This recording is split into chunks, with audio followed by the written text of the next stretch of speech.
Himuki MPD. Nah, untuk pertama kalinya kami akan membahas tentang bagaimana Bapak Muki dalam menjalankan tugasnya sebagai kepala sekolah dan bagaimana Bapak Muki menyelesaikan kasus-kasus tentang dilema etika atau rujukan moral. Selamat siang Pak Muki. Selamat siang. Perkenalkan kami berdua ingin mewawancarai Bapak terkait tentang bagaimana Bapak bisa menyelesaikan kasus-kasus yang mungkin selama ini Bapak pernah hadapi di dalam mengelola SMA. Yang pertama yaitu bagaimana Bapak dapat mengidentifikasi kasus-kasus yang merupakan dilema etika atau rujukan moral. Dilema etika itu kan bisa dinamai kasus, juga dinamai permasalahan yang kedua-duanya itu baik, tetapi saya harus mengambil salah satu di antara yang baik.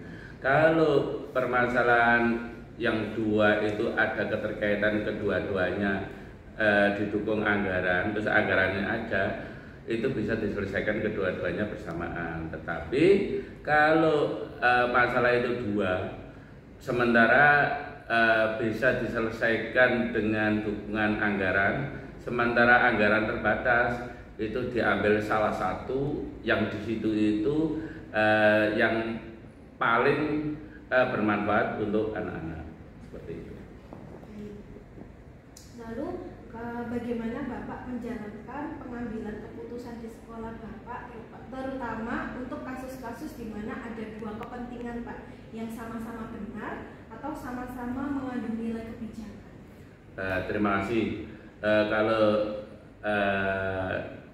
ngambil kebijakan ada keterkaitan, yang satu itu mungkin berat, yang satu itu mungkin bisa, itu diambil kesepakatan untuk musyawarah. Sebagaimana contoh pada waktu awal tahun ajaran, orang tua siswa itu dikumpulkan, diajak musyawarah, ditawarkan lembaga itu punya program seperti ini. Sementara anggaran itu bersumber dari BOS dan BPUPP, masih ada kekurangan itu dibantu orang tua siswa. Sementara yang membantu itu dua kelompok, yang satu mungkin punya anggaran untuk membantu, yang satu tidak punya anggaran untuk membantu. Akhirnya kesepakatan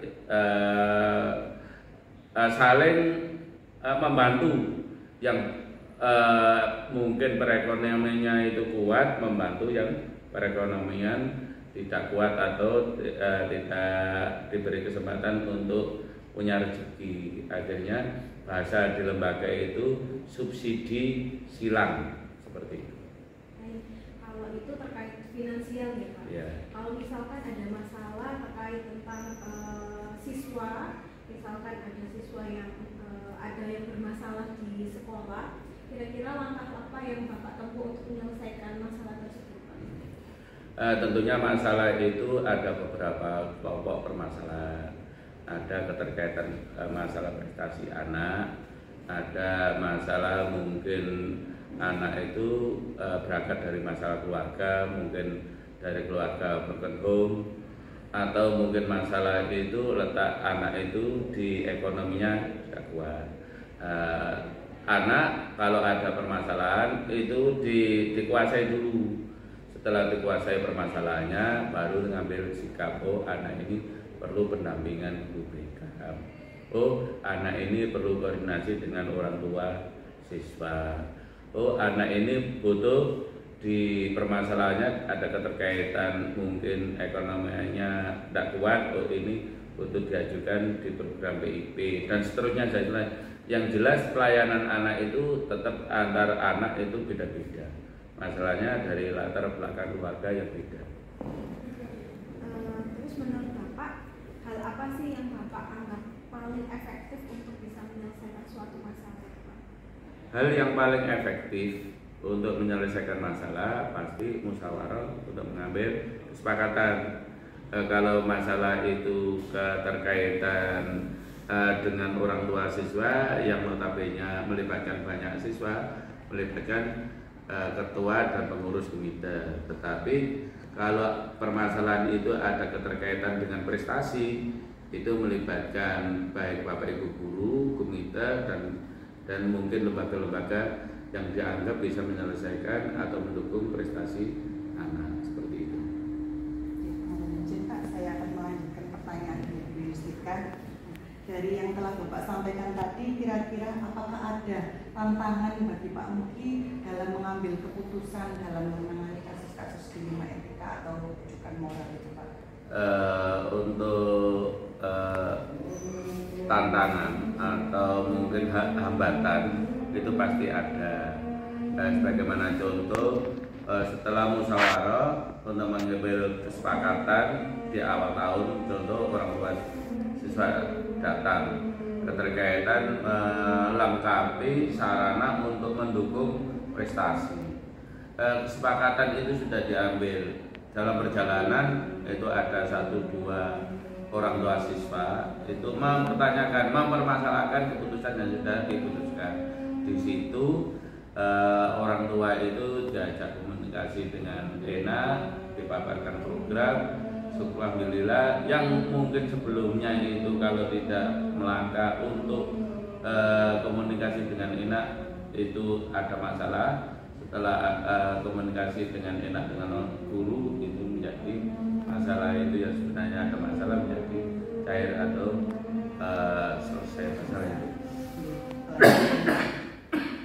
Dari Bapak, apakah ada tata cara atau jadwal tertentu dalam sebuah penyelesaian kasus dilema etika, ataukah Bapak langsung menyelesaikan di tempat, atau Bapak memiliki jadwal untuk menyelesaikannya dalam bentuk dan prosedur yang bagaimana kira-kira Pak Muki untuk permasalahan yang disampaikan tadi itu ada kalanya langsung diselesaikan dalam jangka waktu mungkin cepat dan tepat, ada kalanya diselesaikan melalui prosedur rangka-rangka.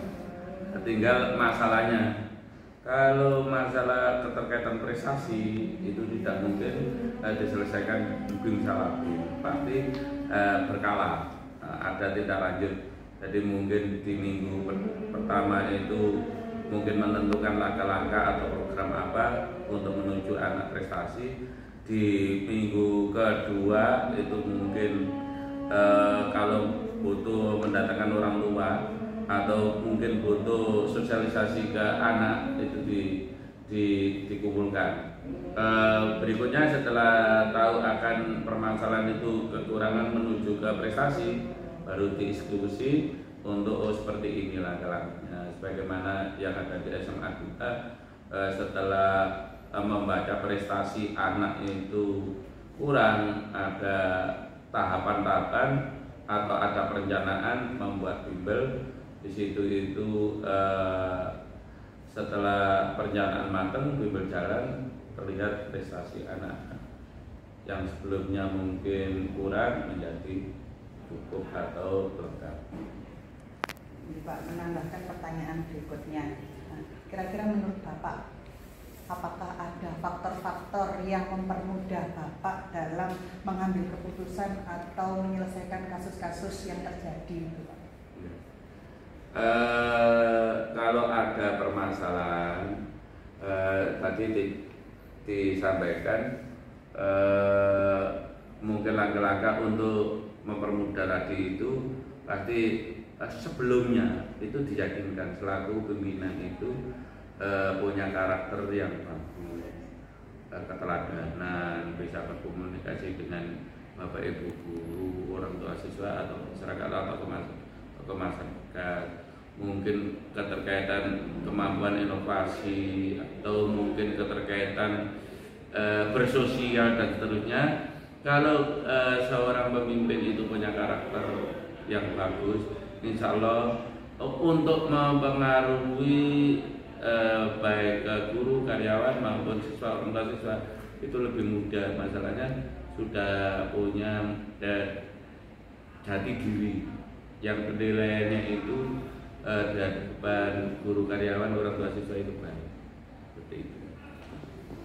Satu lagi Pak Muki, ini sharing pengalaman buat kita semua dari berdasarkan pengalaman Bapak. Kira-kira dari semua hal yang sudah disampaikan oleh Bapak tadi, pembelajaran apa yang bisa saya pelajari, pembelajaran buat Bu Yustika, buat kami semua dari yang Bapak ceritakan tadi, pengalaman yang baik untuk kita nantinya bisa kita ambil ilmunya, kita pelajari tentang bagaimana cara pengambilan keputusan yang baik dalam mengatasi dilema etika itu. Untuk mempelajari permasalahan yang dilema etika. Dilema etika itu pengertiannya itu masalah yang di situ itu lebih dari satu yang harus diambil salah satu keputusan sama-sama baik. Ya. Diambil mana sih skala prioritas. Terus setelah diambil keputusan itu juga dihitung dampaknya. Jadi dampak dari permasalahan setelah diambil keputusan itu. Jangan sampai setelah mengambil keputusan di situ itu ada informasi simpang siur ke warga, baik guru, karyawan maupun siswa, orang tua siswa.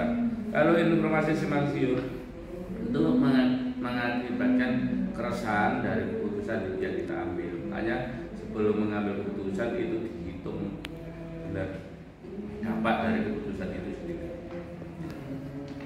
Sudah cukup ya Bu Pak. Terima kasih atas waktunya untuk kami. Mohon maaf sekali sudah mengganggu istirahatnya. Monggo Bu Yustika. Mungkin saya bisa merefleksikan dari pembicaraan kita berdua dengan Bapak Kepala Sekolah. Yang pertama, dalam menghadapi permasalahan ini, Pak Muki sebagai Kepala Sekolah selalu memilih jalan dalam hal menyelesaikan masalah tentang dilema etika dengan cara melakukan musyawarah sesuai dengan pihak-pihak yang terkait. Misalkan itu terkait dengan murid, maka yang diajak bermusyawarah adalah orang tua, kemudian guru BK atau guru wali kelasnya. Kemudian jika terdapat permasalahan terkait tentang finansial atau tentang keuangan, maka yang diajak bermusyawarah adalah orang tua wali, kemudian waka atau wakil kepala sekolah dan lain sebagainya. Dan faktor-faktor yang Pak Muki ambil dalam mengambil keputusan itu adalah bagaimana sebagai kepala sekolah harus mampu memiliki skill untuk berkomunikasi yang bagus, baik dengan guru, murid ataupun dengan orang tua. Kemudian dalam mengambil keputusan juga harus diperhitungkan dampak apa yang nanti akan terjadi setelah mengambil keputusan itu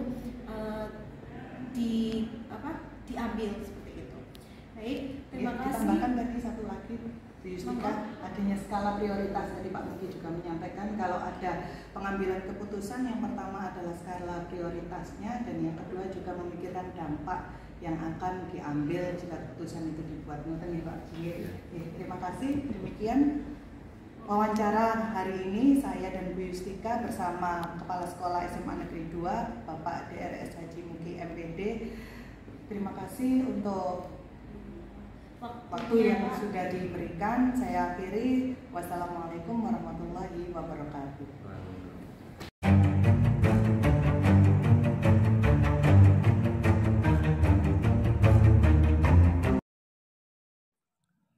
Assalamualaikum Pak Matekur. Waalaikumsalam warahmatullahi wabarakatuh, Pak David. Bagaimana Pak Matekur hari ini kabarnya?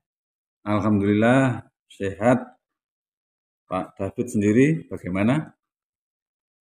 Alhamdulillah Pak, saya juga diberikan kesehatan. Ada apa Pak David? Kok tumben pagi-pagi menemui saya? Mohon maaf Pak Matekur mengganggu waktunya. Saya mau minta waktunya sebentar untuk melakukan wawancara dengan Pak Matekur terkait dengan proses pengambilan keputusan berbasis nilai-nilai kebajikan sebagai pemimpin di sekolah. Oh iya, Pak David. Tidak apa-apa, silakan. Ya, terima kasih Pak Matekur. Saya mulai untuk pertanyaan yang pertama, selama ini bagaimana Bapak mengidentifikasi kasus-kasus yang merupakan dilema etika atau bujukan moral? Ya, menurut saya dilema etika adalah situasi yang terjadi ketika seseorang harus memilih antara dua pilihan, di mana kedua pilihan secara moral benar tetapi bertentangan. Jadi dalam kasus dilema etika, kita menghadapi sebuah kasus antara pilihan benar dengan benar. Sedangkan bujukan moral adalah situasi yang terjadi ketika seseorang harus membuat keputusan antara pilihan benar dan salah. Jadi ketika kita menghadapi situasi dilema etika, akan ada nilai-nilai kebajikan mendasar yang bertentangan seperti cinta dan kasih sayang, kebenaran, keadilan, kebebasan, persatuan, toleransi, tanggung jawab, dan penghargaan akan hidup. Nggih, sekarang untuk pertanyaan yang kedua, selama ini bagaimana Pak Matekur menjalankan pengambilan keputusan di sekolah ini, terutama untuk kasus-kasus di mana ada dua kepentingan yang sama-sama benar atau sama-sama mengandung nilai kebajikan?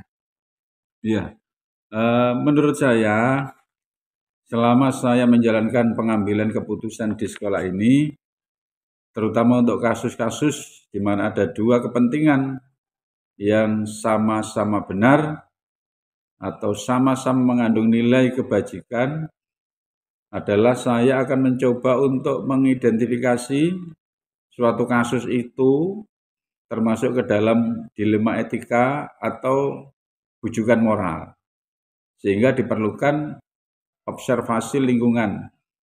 Misalnya jika itu terkait antara satu individu dengan individu yang lain, maka sebagai pemimpin perlu adanya melihat karakter pribadi individu-individu tersebut, kemudian mendengar permasalahan dari kedua belah pihak secara langsung, setelah itu mendengar pula saksi dari kedua belah pihak.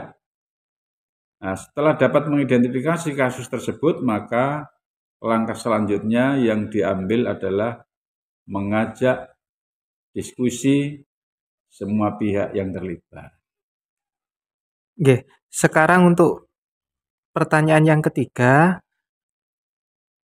langkah-langkah atau prosedur seperti apa yang biasanya Pak Matekur lakukan selama ini?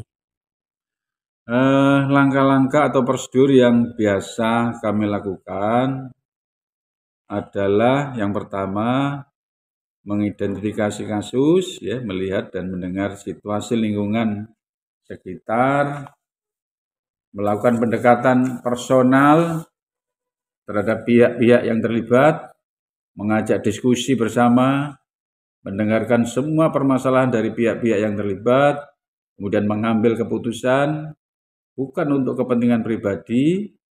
Yang paling penting di sini waktu mengambil keputusan dilakukan sesegera mungkin, tidak menunda-nunda sehingga masalah menjadi rumit dan besar.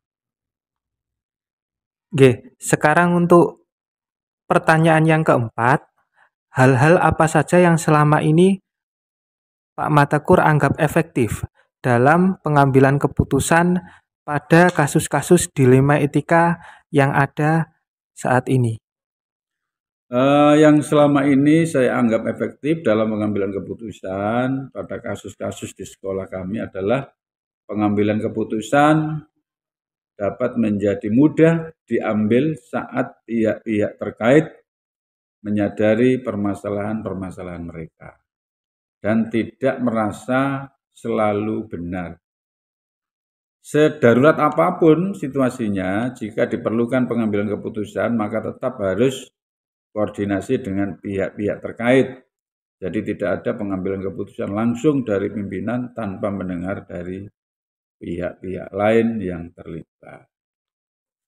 Oke, sekarang pertanyaan yang kelima, hal-hal apa saja yang selama ini merupakan tantangan dalam pengambilan keputusan pada kasus-kasus dilema etika yang ada di sekolah Bapak?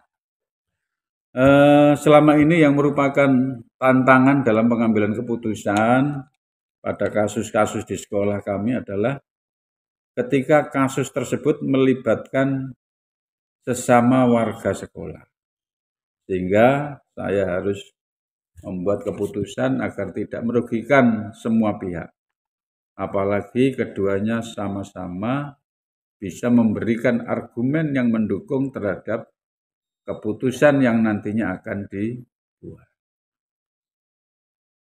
Pertanyaan yang keenam, apakah Pak Matekur memiliki sebuah tata cara atau jadwal tertentu dalam sebuah penyelesaian kasus dilema etika?